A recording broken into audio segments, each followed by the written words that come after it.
Freemasonic Luciferian Persecutors by Ahua Zeus, June 5th, 2017.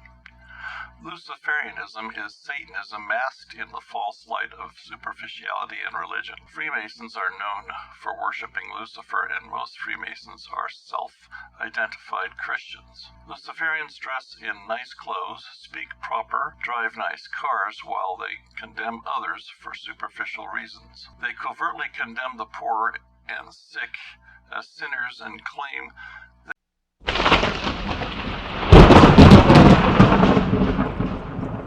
they are punished by God. Freemasons also created other types of secret societies which they use to do their dirty work. Freemasons get paid to gang-stalk and persecute people all over the United States. They operate covertly. They poison people. They slander people. They vandalize their property. They cyber-stalk their victims. They gang-stalk and mentally terrorize their victims.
They are involved with using electronic weapons on people. Electromagnetic pulse weapons do exist, and they are even sold online. Their persecution mental breakdowns, hospitalizations, or prison for the victims.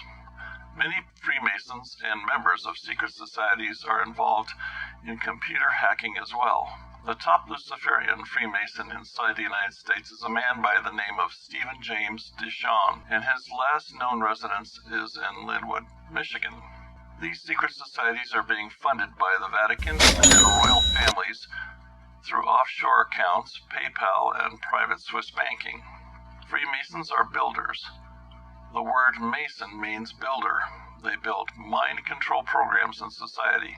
They build lies and false teachings and impose them into society. They get paid to lie and manipulate people. They are funded and directed by the black nobility and royal bloodlines. They are paid actors and hijack society and orchestrate theater in the media and politics. They create orchestrated events as an attempt to draw people in. They hijacked real movements and they subvert them. And alternative media is ran by Freemasons who pretend to be opposed to the New World Order, while all they do is subvert and corrupt the movement against corruption. Most of the founding fathers in America were Freemasons and Crown agents that hijacked the revolution against the British Crown. They then turned the Virginia Company into the United States. The Freemasonic motto is Ordo ab Chao, or order out of chaos. They cause chaos and then use the conflict to install their order as a form of problem, reaction, and solution. Scottish Rite Freemasons are Prince Hall and the Prince Hall. Running from the judgment, right? And all you so-called white people, you punk faggots, you going into slavery, right? I'm gonna destroy you, man. Good evening, anti-sheeple pleaser family. It is M, the anti-sheeple pleaser Mitchell. I am back for round 2. And on this one, I know you see the title, and you know I am the anti-sheeple pleaser. Yes, all black leaders are Freemasons, regardless to who it is, what you try to look for, you know, how they came about. All black leaders are tied into Freemasonry, or either they are Freemasons. This is an article that I found. You guys are more than welcome to look at this article. This one seems to basically explain everything I need explained and in detail, so that's why I chose this one, but you guys are more than welcome to go and research this on your own. It starts off by saying, reading an article about Jamaican black nationalist leader Marcus Garvey, I noticed something odd about the picture above, and I will show that picture in here. It should be the picture that you're looking at right now. The men riding in the car with him are wearing mortarboard hats. It didn't appear to be a graduation ceremony, so what was really going on? I discovered that Garvey and basically all leaders in the Black Power civil rights movement are Masons. That weird hat that Garvey often wore was actually Masonic regalia. According to this article in a Masonic journal, and it reads as, quote, during the final 4 years of his life, Garvey turned even more emphatically toward the Masonic ideal based on secret knowledge.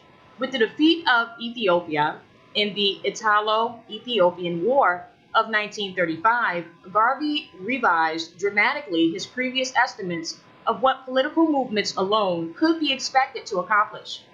Thus, he viewed as problematic the absence of quote-unquote masonry in his political ideals. Nothing that there is nothing secret in what he is aiming at for his own hope of preservation, Garvey was alluding to the evolution of the fraternal idea from its earlier craft stage into a potent political vehicle, one based on the organization of secret revolutionary brotherhoods. From the start, the UNIA shared numerous features with fraternal benevolent orders. The UNIA's governing constitution and book of laws held the same status and function as Freemasonry, Book of Constitutions and Book of the Law. The UNIA's titular potentate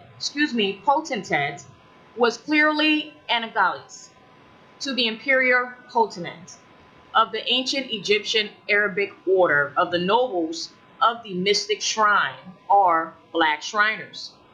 The High Executive Council of the UNIA and ACL reflected the Imperial Council of the Black Shriners and the Supreme Council of Freemasonry in general.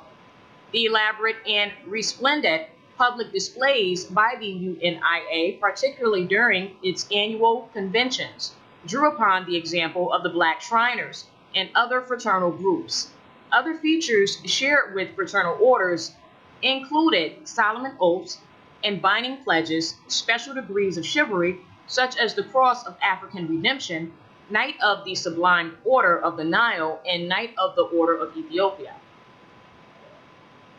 To quote a paper titled The Craft and the Crescent, written by Michael R. Schreiner, a former district education officer of, I'm going to try to pronounce this, Mechanicsburg Lodge number 113, it looks like. Marcus Garvey was a member of Prince Hall Freemasonry. Mary Lefkowitz states, quote, to a large extent, the UNIA was organized along Masonic lines. It had a significant benevolent function. It had a constitution based on the Masons. It also had a potentate and potentate helmet closely resembled the ceremonial hat worn by Masons in special parades. Marcus Garvey in a similar uniform to that of a Knights Templar of the Masonic Order. Many African American Freemasons at the time believed that Freemasonry actually started in the advanced civilization of ancient Egypt.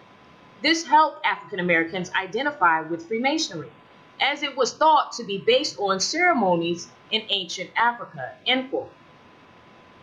I did a little more research and found that basically all world leaders are Masons, are members of affiliated organizations, and whether they are perceived as part of the global elite is irrelevant. Gaddafi was a Mason. Even Haile Selassie was a Mason and a Knight of the Order of Garter. Quote, Britain's most exclusive order of chivalry. End quote. Now I know why Ethiopia was never colonized. It didn't need to be. That makes perfect sense. So I'll continue. Whether these men's deaths and executions are real or simply theatrical performances is questionable. Where is Hitler? Did they really kill bin Laden? Haile Selassie disappeared. Some bones were found buried near his palace, but never positively identified. Rastafarians, who were started by Joseph Hibbert, a Mason, believe that Selassie, I believe I'm pronouncing his name correctly, is not dead. It's possible that they were really killed for not cooperating with their masters, but I would not discount the possibility of their deaths being faked to perpetuate the illusion of resistance to the powers that be.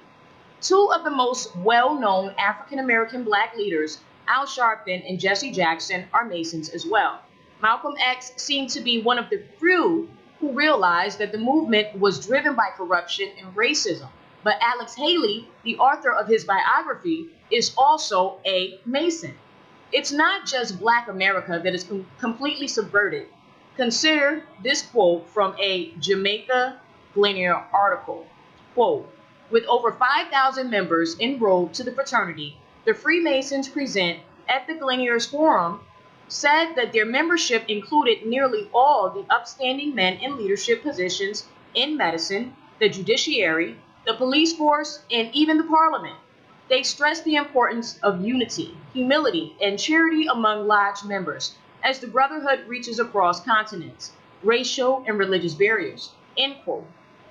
Jamaican DJ Bounty Killer, who at one time was referred to as the quote-unquote poor people's governor, for his songs speaking out against political corruption and supporting the poor, declared in a song titled, quote, Lodge, that, quote, "Fi me gon no join lodge and it no join church," end quote.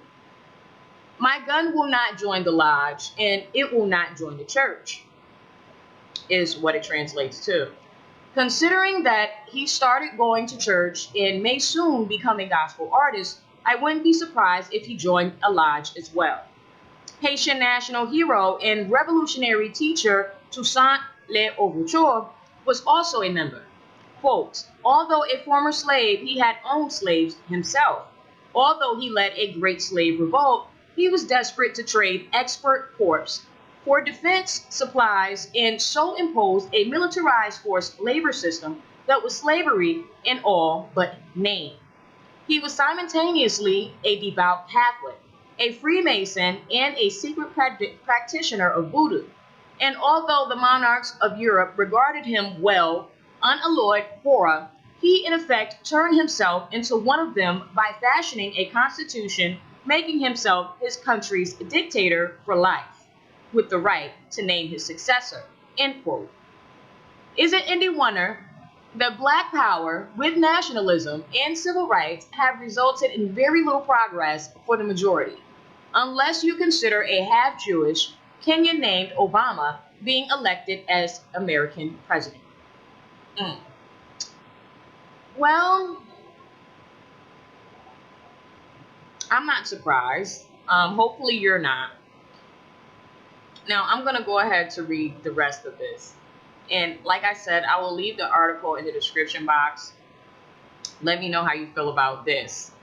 Yes, many Black leaders are Freemasons, but The notion that VIP Masons never bump each other off shows a lack of understanding of the Luciferian logic required of initiates of the upper degrees. The lower degrees of the Blue Lodge are merely told Masonry is a family of brothers all over the world who look out for each other.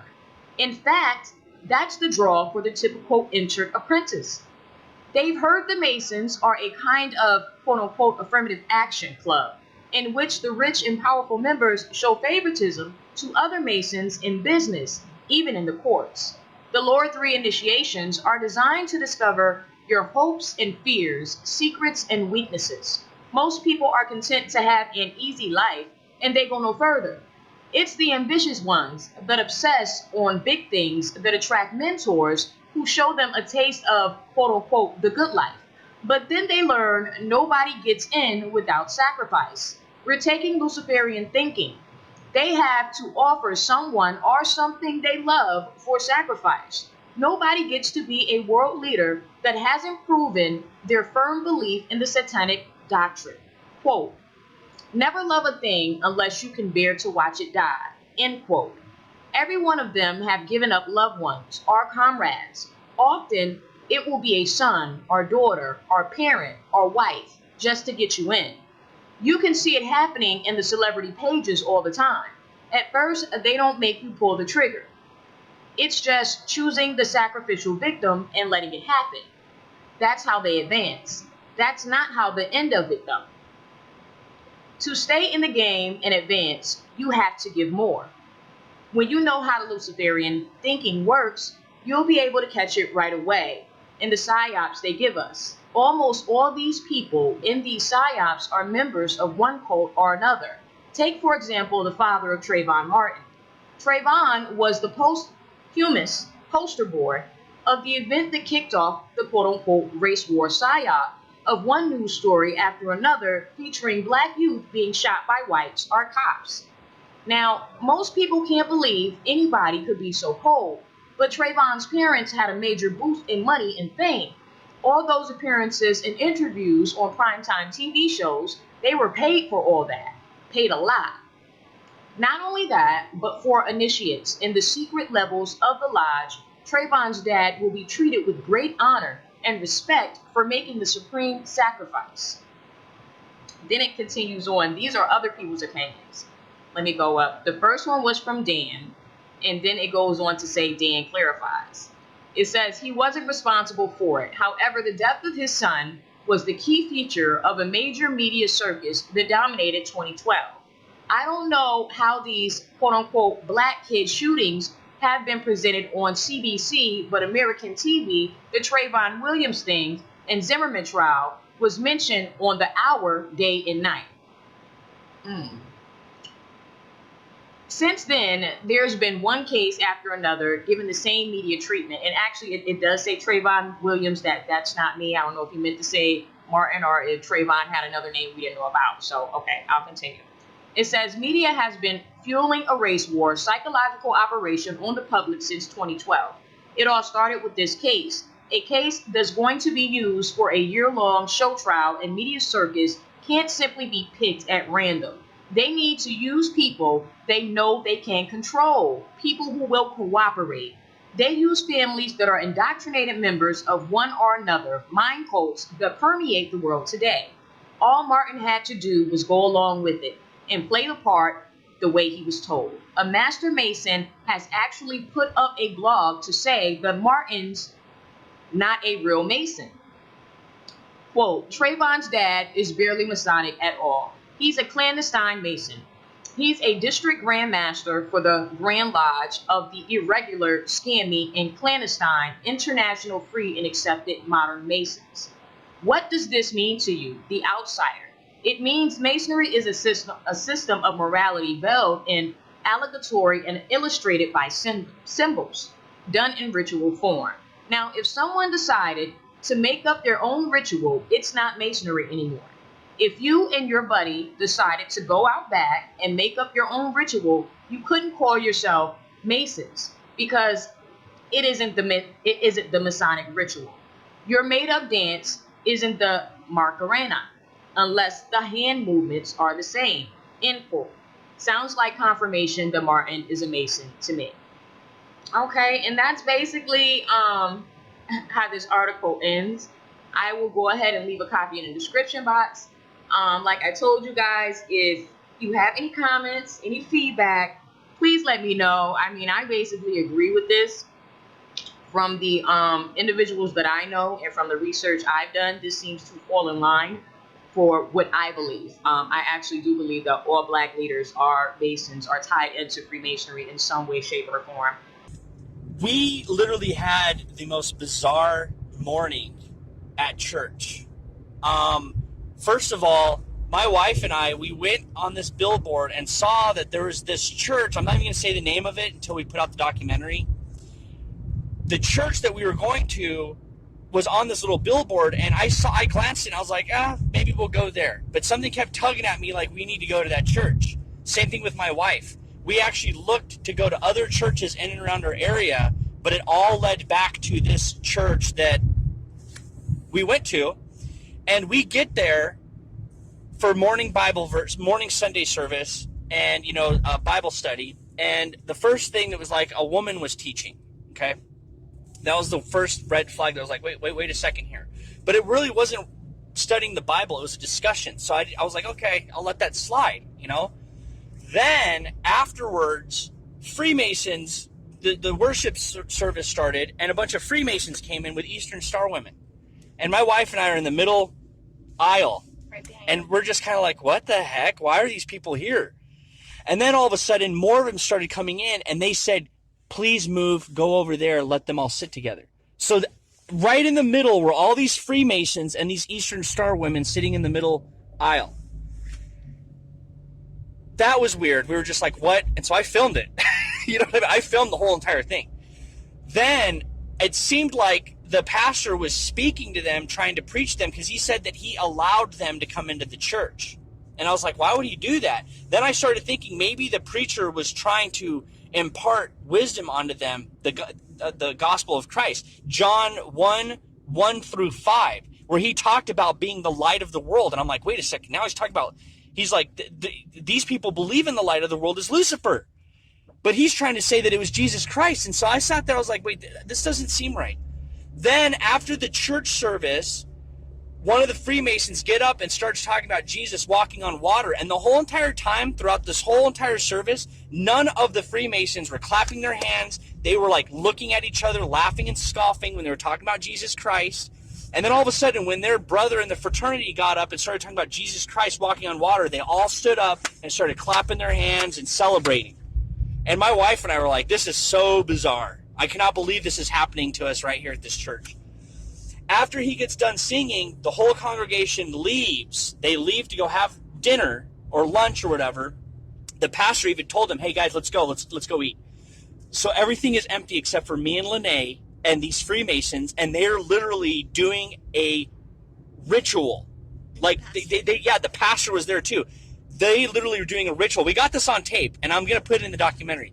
They did a ritual type insignia, indoctrination, promotion. Like, people were literally getting promoted from like 3rd degree to 5th degree and whatnot. And I'm not even joking you. It's crazy. I might even put out snippets just to show you guys. All of this is to say that the philosophy of men is vain. There is no truth but Jesus Christ. And all of these Freemasons that are walking around the U.S., infiltrating churches, and the pastor's letting them. The pastor literally prayed over them and said, what you guys are doing is so good for our community. And they believe in men doing good works, and that all religions tie into the Godhead, like the Star Wars Last Jedi movie. I mean, we watched part of the Star Wars Last Jedi movie, and it literally was the good and the bad tap into the Force, and that the Force is God. I'm not joking you. And everybody thought that I'm the stupid one for putting out Star Wars Last Jedi documentary, that I don't know what I'm talking about, until these people's idols, George Lucas and the whole 9 yards, come out and say, hey, listen, this is what we believe in, and we're going to put it in our movie. And then all of a sudden people are like, oh, I guess that's what the spirituality is. Anyway, the Freemasons, we just saw a ceremony at this church that they call themselves a Baptist church. It was unbelievable. I think I might put out some clips so you guys can see it. and I wish I had Bible verses with me to, my point is that people don't run after philosophies, don't run after fraternities, don't go off into these directions because they believe that Lucifer is God. Albert Pike, Morals and Dogma.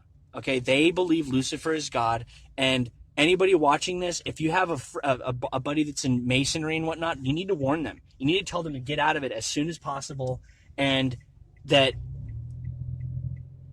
you going forward, don't get involved in this type of stuff. It's not good. And you know what? Lene and I, we have gone through so many churches, so many, that it's like the churches are destroyed. You know what I mean? We find little nuggets here and there, but for the most part, the churches are destroyed. They're Freemason buildings, Freemason hideout type, ritual centers. And, Gnosticism has taken over the church, and it's really sad to see. The Freemasons are criminals involved with a multitude of crimes, including terrorism, persecutions, treason, spreading dangerous lies, human trafficking, and the trafficking of human blood. Freemasonry is a dangerous organization, dangerous organized crime syndicate. This is Stephen James Dyson. The residence is believed to be in Linwood, Michigan. He is a lawless, blood-drinking psychopath and child-murdering lunatic. The black nobility has made him their top manager over the secret societies inside the United States. Stephen James Dyson is a mass-murdering terrorist who has ordered the persecution and deaths of countless victims inside the United States. His ex-wife, named Anna Dishon, is a top satanic witch, and she secretly has Gambino crime family lineage. These two and others started the cyber-stalking me and covertly revealing themselves to me right before they commanded the members of secret societies in my area to attempt to kill me through various ways. The secret societies have tried to murder me through a staged robbery gone wrong carried out by a paramilitary hitman, poison, accidents, and by making up dangerous lies such as claiming I was armed and dangerous and about to kill people, which almost got me shot by the police. These people are ruthless.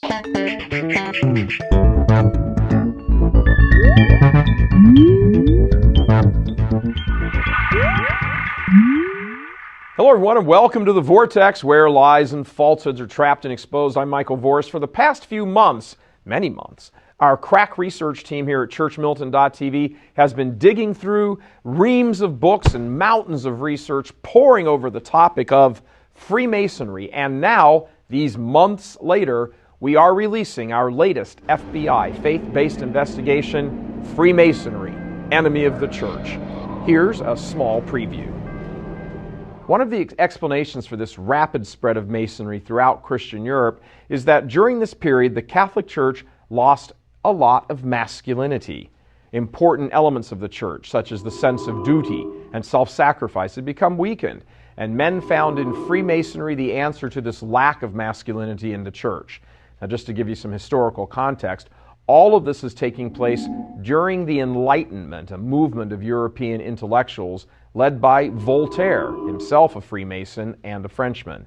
The Enlightenment wanted to reshape society, moving away from religious principles such as faith, revelation, and tradition, as enunciated by the Catholic Church, and concentrate instead exclusively on science and reason. So it's in the midst of this revolution of thought that the modern Grand Lodge of England is formed. This is where today's Masonic ceremonies and rituals came from, along with the three basic degrees we mentioned earlier, Apprentice, Fellowcraft, and Master Mason. It's interesting to note that prior to the formation of the Grand Lodge in England, Freemasonry was a Christian organization. Proof of this can be found in prayers to the Blessed Trinity that they used in the late 1600s. Once the Grand Lodge was formed, however, there was a split, with the ancients retaining their belief in Christianity, while the moderns chose a more progressive belief system. The two lodges fought for dominance until they eventually merged to form the United Grand Lodge of England on November 25, 1813. By the 1730s, however, Masonry had crossed the pond and established lodges in Philadelphia and Boston.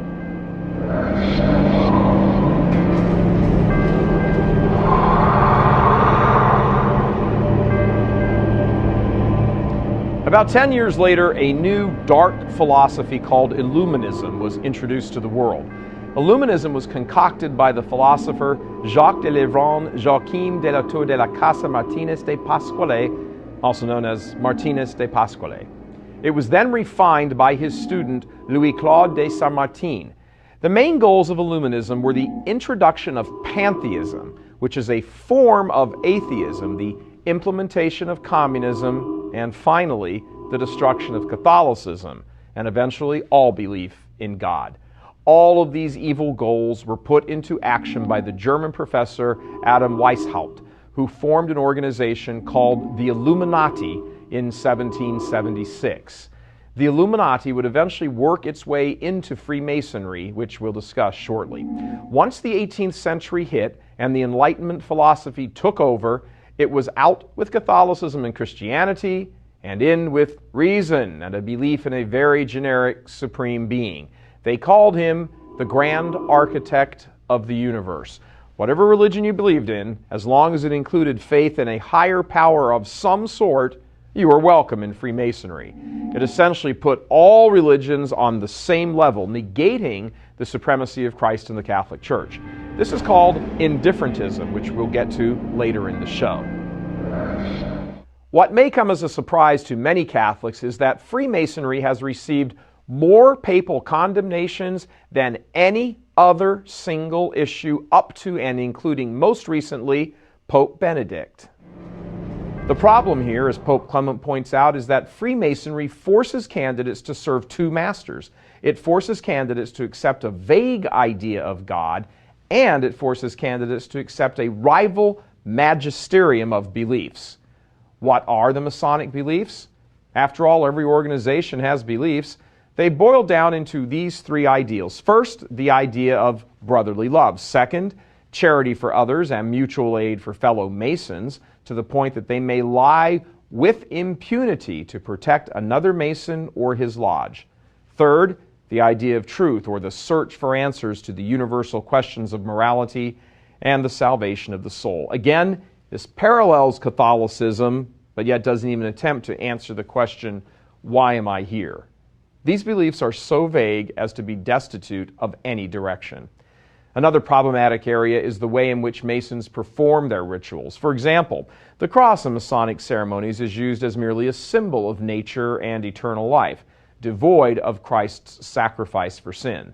The cross for Catholic Christians is the victory over sin and eternal death. It is where Jesus reconnected us with the Father. The cross Christ died upon is intrinsically part of our salvation. In the Masonic cross, the very inscription above Jesus' head, Jesus of Nazareth, King of the Jews, is replaced by the words, "The fire of nature rejuvenates all," meaning the sacred fire's regeneration of mankind, just as the sun regenerates nature in the spring. That's not weird at all, is it?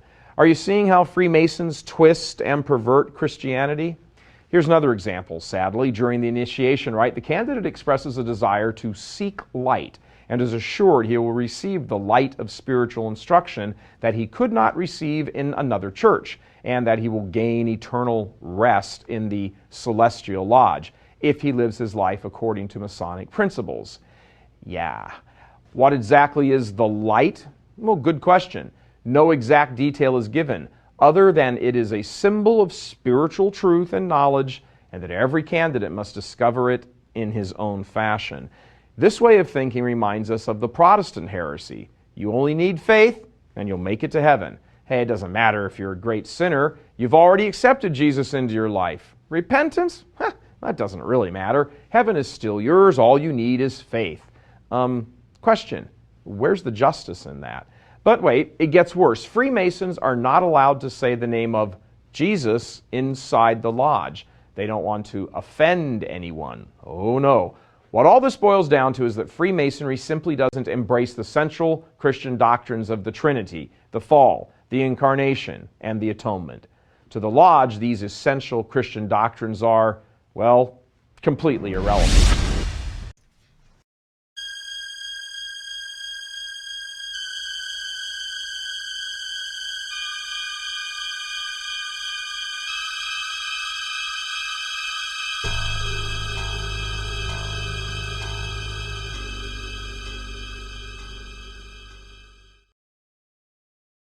Here we go.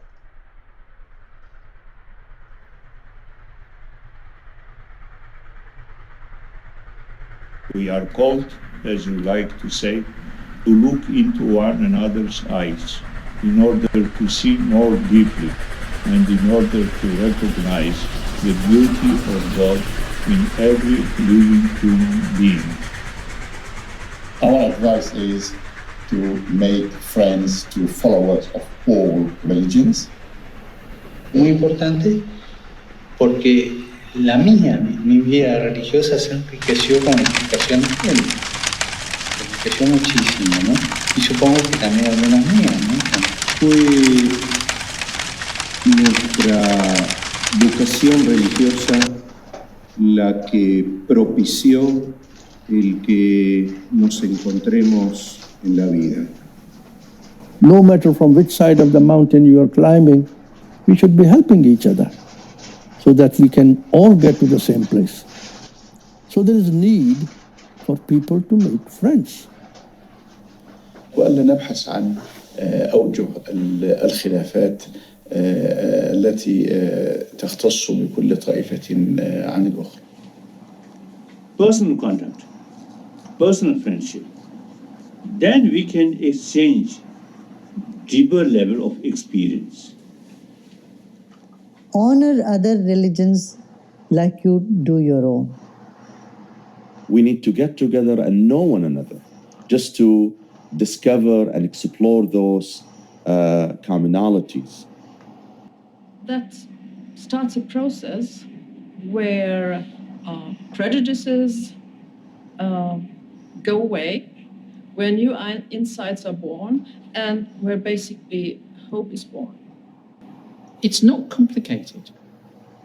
I would say to everyone, start with sharing what we all share, which is the pleasure of conversation. One of the wonderful things about spending time with people completely unlike you is you discover how much you have in common. The same fears, the same hopes, the same concerns. I think I'll keep it very simple. It's probably time to talk less, listen more. അങ്ങനെ വിശ്വസൗഹാർദ്ദ